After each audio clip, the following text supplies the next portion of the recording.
Life-enhancing information processing is a scientific concept. It describes the unique way our brain, self-system, and social relationships facilitate the processing of autobiographical memory, and how doing so helps us to live fully as humans in synchrony with our environment. The life-enhancing information processing perspective is a biopsychosocial spiritual one. By considering how physical and psychological processes are integrated, it begs us to understand the mystery of life itself, as well as what it means to live fully as human beings.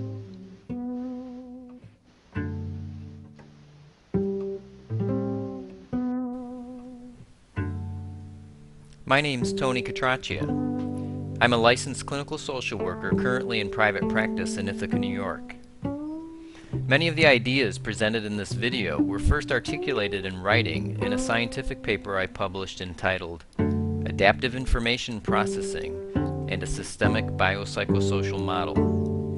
You can find a copy of this paper at www.springerpub.com.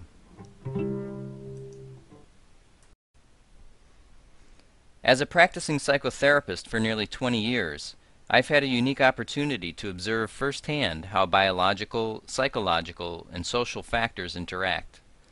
In the past decade as a practitioner of eye movement desensitization reprocessing, or EMDR for short, I have witnessed profound healing in all domains of experience. While the clinical work with my clients is the inspiration for these ideas, I believe anyone interested in how the brain, mind, human relationships, and culture interact will find these ideas interesting. The deeply human impulse to share insights has also been a natural part of my clinical practice, and for many of my clients, participation in the scientific process has been a source of a kind of spiritual joy. On that note, let me introduce you to life-enhancing information processing basics. Patterns of communication are the focus of attention. Do the patterns promote connection or disconnection?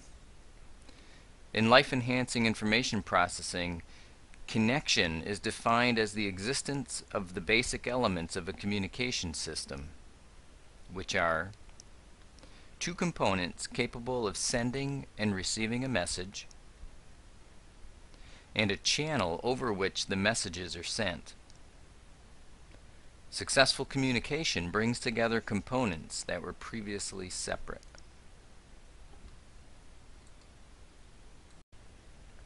To more fully understand these patterns of communication, we have to consider how they've been integrated over time and through space. In other words, the passage of time and the various environments we live in shape these patterns. Patterns of communication bring together and coordinate different parts that can become separated over time. The parts being integrated through life-enhancing information processing are actually three complex systems. These systems involve social relationships at the interpersonal level, which is the easiest to observe, the self at the personal level, which requires introspection to notice, and the brain at the unconscious or subpersonal level, the least accessible to direct observation. Between-level communication allows for integration through components and channels which are both physical and non-physical. To understand the capacity we have for connection in any given moment, we must fully understand how patterns of connection or disconnection within and between systems involving the brain, self, and social relationships are maintained.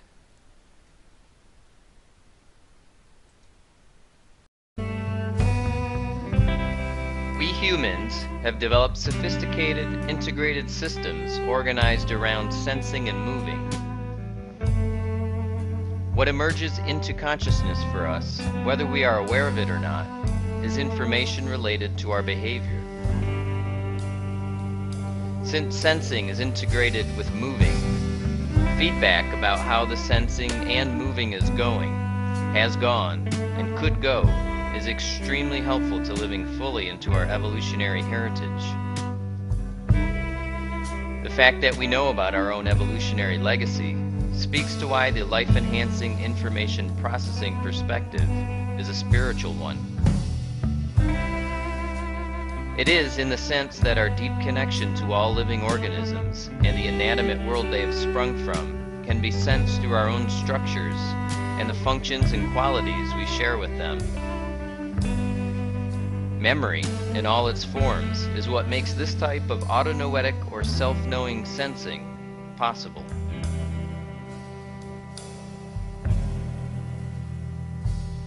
Now that you've been introduced to the basic principles of the life-enhancing information processing perspective, let's take a closer look at the primary scientific hypotheses this perspective espouses. They begin with speculation about the role of autobiographical memory in enhancing behavioral flexibility and promoting successful behavioral integration within our environment.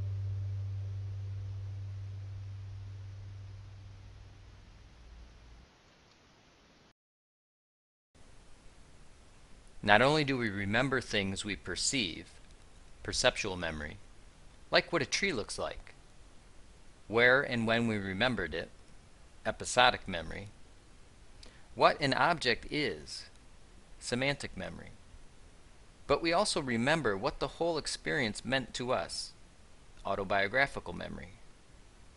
Autobiographical memory is kind of like remembering. The emergence of systems for memory was a boon in the development of behavioral flexibility, as organisms could use mental imagery of things from the past to add to the information brought to us by the five senses. In humans, this led to the development of the self, or what in life-enhancing information processing we call the self system. A merger between an in-the-moment experiencing self and historical selves that remember. This provided a personal level of communication that enhanced our capacity to experience reality more fully. At some point in our evolution, communication about what is happening now and how it is similar or different from what happened then, as well as what it all might mean for a you or a me in the future, became possible. Through the non-material channel of an attuned emotional relationship, we learn to communicate about now, then, and what is yet to come. An even greater resource has been communication that allows us to understand discrepancies between our senses, experiencing self, and what we remember, historical self. This capacity is handed down through the bonding process and allows us to develop the capacity to do this within our own self system as we mature. In other words, we learn to understand what goes on in our mysterious brain, below conscious awareness, first through social relationships with caregivers that openly communicate with us about what we experience and what we remember experiencing. Through culture and its artifacts and practices, we have been left a certain type of memory that can influence us to pay attention to these discrepancies. They can be challenging to discern and are always less than absolute in their reckoning. Culture can also discourage open patterns of communication that could help us understand why our brain enhances or diminishes certain sensory experiences. The life-enhancing information processing perspective sees the cultural resource of psychotherapy as an evolutionarily new resource for humans, which, not unlike the bonding system, can move us away from the effects of unprocessed memory which promote behavioral rigidity, and instead encourage processing of autobiographical memory facilitating behavioral flexibility.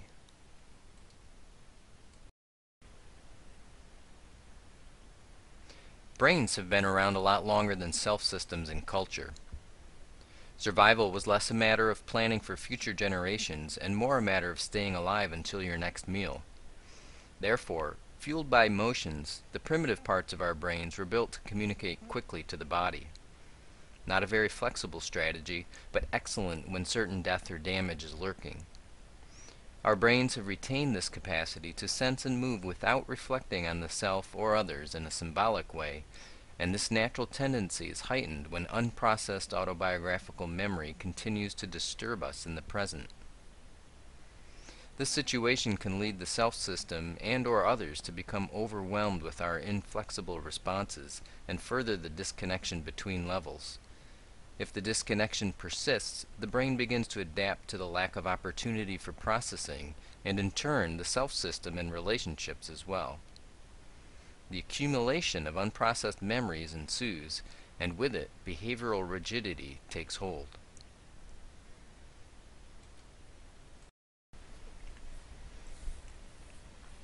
If you think of the three levels of processing comprising a complex system, then we have the biopsychosocial adaptive information processing system. In life-enhancing information processing, this system is believed to be a function of the bonding or attachment system in humans. This system is endowed with the capacity to focus attention and move the body toward areas of disconnection at each level.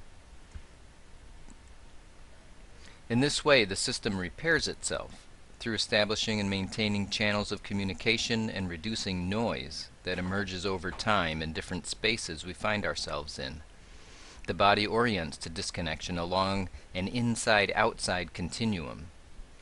In other words, the biopsychosocial adaptive information processing system accesses the body's capacity to direct attention and use mental imagery to locate disconnection at the subpersonal or personal level, inside, or interpersonal level, outside.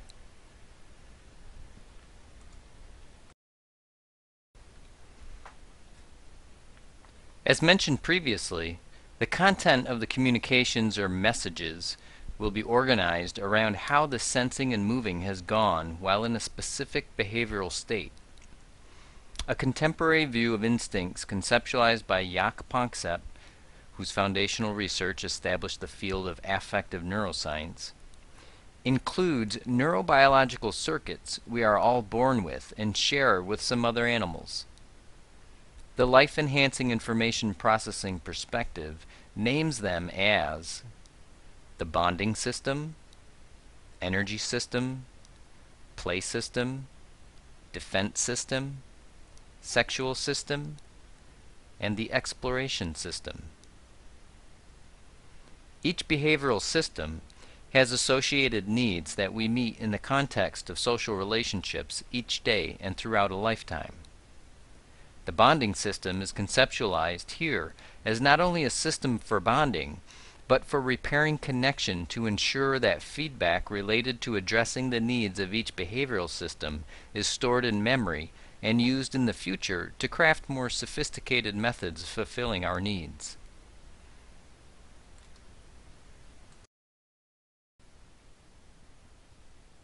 Now that we've reviewed the major scientific hypotheses, let's take a look at some secondary principles. The self system is conceptualized as being composed of two distinct types of self. Both are derived from neural maps generated in the brain and are experienced as personal. The experiencing self refers to such a map which is organized around the processing of signals coming from the body and gives us a minimal experience of ego. The communication between the brain and self-system is represented here by the yellow dot, which traces the flow of information from the subpersonal to the personal level. The voice of the experiencing self is, "I have a body, and am here now using my senses to experience my environment." The experiencing self is the ahistorical conscious awareness of the body in space. The historical selves represent each of the 6 behavioral systems and we have at least one of each, as well as other historical selves that can develop to address specific, very subjective circumstances that arise in the course of development. The voice of the historical selves is, "The body has done and can do this or that, and here is how it has gone. Perhaps this is what's going on now."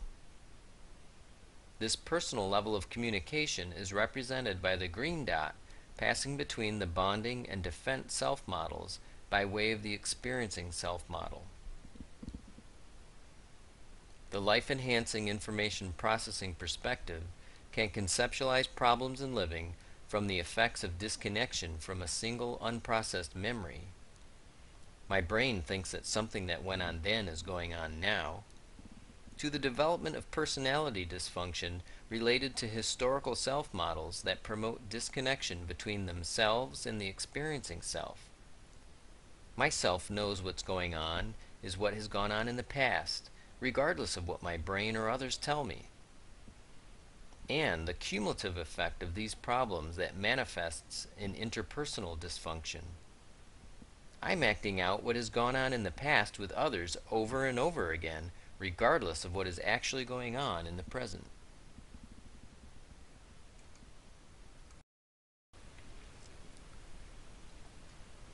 Let's look at healthy functioning.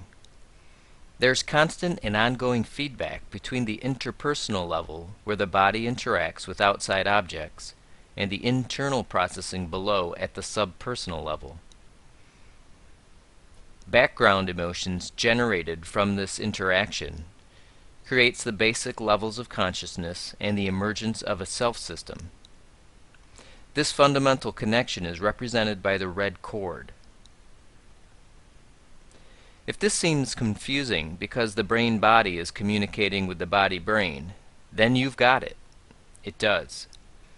Many re-entrant feedback loops operate to accomplish the amazing task of producing a self-conscious organism.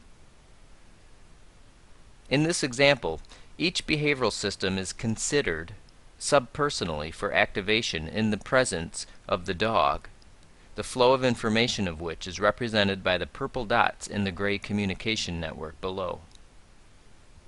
Two competing historical selves emerge into conscious awareness as viable responses.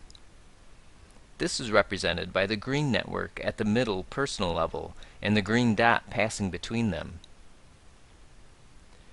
On the left is a historical self representing the bonding system, related to past experiences of bonding and the meaning bonding has taken for this person. On the right, a historical self model representing the defense system. As the brain-body continues to take in feedback from the outside, the experiencing self and historical selves also communicate or process what is going on with input from below. This is represented by the yellow dot illustrating the flow of communication from the subpersonal to the personal level. The conversation sounds like this. What has gone on with dogs and me in the past? And what ought I to do about this dog? The conversation, when the system is open and information is flowing readily, is a combination of what this dog is doing now versus what other dogs have done then. In the best case scenario, the inner dialogue is experienced as seamless, and the retrieval of memory does not catch the attention of the experiencing self, but helps guide its attention toward the outside world and the present moment at the interpersonal level. This is represented by the red dot, illustrating the flow of information from the personal to the interpersonal level. Here, the bonding system wins out in the end. The dance between the ahistorical experience and historical experience allows for new forms to be recognized. While our nervous system filters reality through our self-models, we can experience more of the dynamism of reality by being open to the dynamic communication going on between our self-system, brain, and relationships. Maybe this dog is like other dogs, but there are none just like it, and it's changing every moment. Another way to understand the spiritual aspect of the life-enhancing information processing perspective is by recognizing the godlike role that experiencing self plays in refusing to judge or name reality, but to just be. This personal experience can allow for connection to levels of experience that transcend ordinary consciousness, that are more limited by quick judgments and clouded by competing historical self-voices. Not everyone adopts a religious framework to support such experiences. Nonetheless, a transcendence beyond our local experience ensues when these systems are synchronized.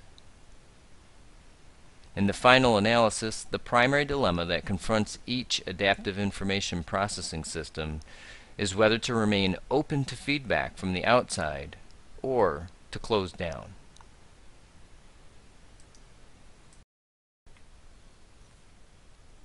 Now let's take a look at dysfunction. The ability to update models of reality in the moment and use these updates to select new and creative behavioral responses is one way to describe how information processing enhances living. But how do we describe dysfunction or problems in living from a life-enhancing information processing perspective? Humans, whose information processing is dominated by subpersonal patterns of communication, often have developed protective historical self-models that dominate appraisals of the outside world by drowning out the voice of the experiencing self. These self-models are shaped by repeated traumatic events and/or living in enduringly stressful conditions. They reinforce subpersonal processing that is quick to activate fight, flight, and/or freeze responses when a perceived threat emerges. Over time, without intervention, patterns of communication become rigid and sensing and moving robotic. This can lead to appraisals of benign or desirable environmental stimuli as undesirable, or worse yet, dangerous. In our example with the dog, let's see how this happens. Once again, let's presume the choice is between the bonding and defense system. While the defensive self-model accesses memory at the subpersonal level, a well-ingrained pattern of activation worn between the neural maps associated with defense and the brainstem and limbic system complex, which generates fight, flight, and freeze responses, is activated. This is illustrated below by the red dot in the gray network. The imagery related to danger is heightened and biases the perception of the dog. Any sign of danger, in this case perhaps the baring of teeth, leads to misperceptions and distortions that further activate memory from the defensive system. As processing at the interpersonal level reinforces appraisals of danger at the subpersonal level, the experiencing self-voice is drowned out. This is illustrated by the disappearance of the yellow dot, which is the communication between the unconscious self-system models and the conscious self-images. A reinforcing feedback loop forms between the defensive self-model and the brain's unconscious imagery posing as conscious representations of the present moment. The interpersonal connection is lost, and this person is stuck inside their head, unable to attend to and respond to feedback from the outside that competes with their protective self-model's expectation of what is happening in the moment.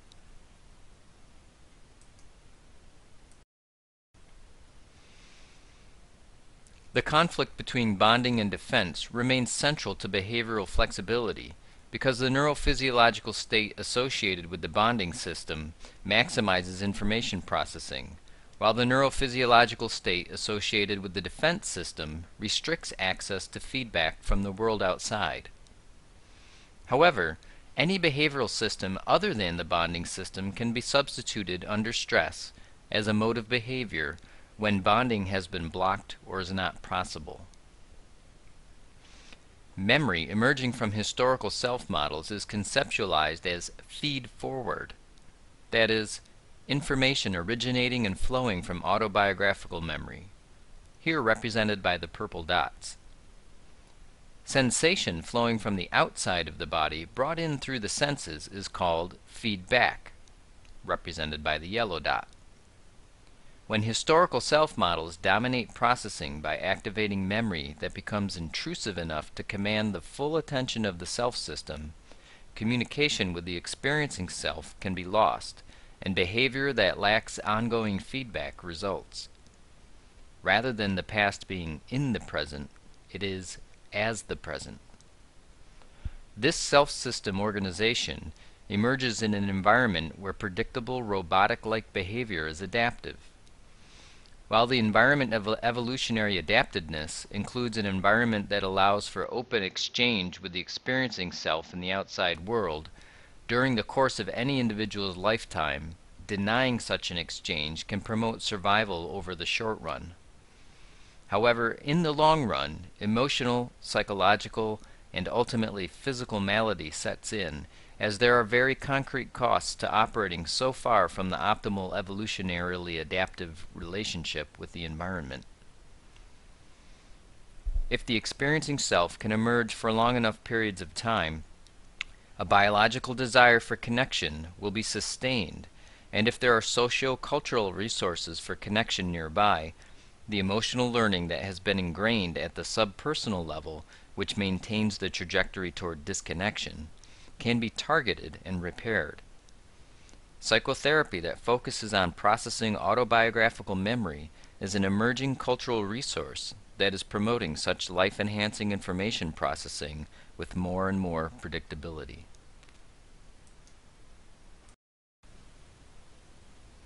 One such psychotherapy is eye movement desensitization reprocessing, or EMDR.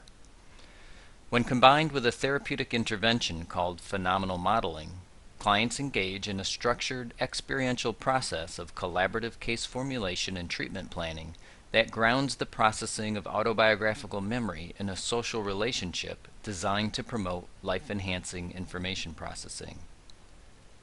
The focus is on using interpersonal information processing to develop a working hypothesis around the presenting problem, complaint, or issue from a life-enhancing information processing perspective.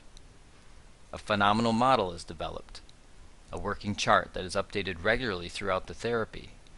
As the client learns how to connect more at the personal level, the identification of relevant memory networks associated with emotionally learned patterns of disconnection at the subpersonal level becomes more apparent. By focusing on encouraging connection and repairing disconnection on all three levels, while being open to changing the case formulation, the therapeutic dyad nudges and guides the adaptive information processing system while being nudged and guided in return. This relational approach is more suited to dealing with a complex natural living system. With the advent of psychotherapy, humans have leveraged sociocultural resources to interrupt the tendency for the speedy brain to ingrain patterns of disconnection. Our bond with ourselves and the outside world is strengthened once the adaptive information processing system is synchronized around connection.